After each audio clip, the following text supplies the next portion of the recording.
ಮಕ್ಕಳನ್ನ ಮದುವೆ ಮಾಡಿದ ಮೇಲೆ ಹೊಸ್ದಾಗಿ ಸಸ್ತಾರು ಬರ್ತಾರಲ್ಲ, ಆ ಟೈಮ್ದಾಗ ಮನ್ಯಾಗ ಹಿರಿಯರಾದವರು ಹೆಂಗಿರ್ಬೇಕಪ್ಪ ಅಂತಂದ್ರೆ,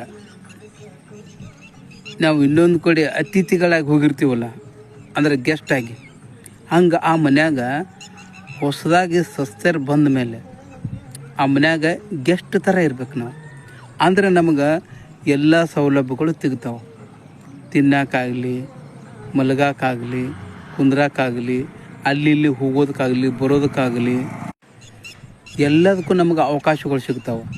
ಅಂದ್ರೆ ನಮ್ಮನ್ನು ದೊಡ್ಡವರು, ಹಿರಿಯರು ಅನ್ನೋ ಪ್ರೀತಿ ಪ್ರೇಮನೂ ಅವರಲ್ಲಿ ಉಕ್ಕಿ ಹರಿತದೆ.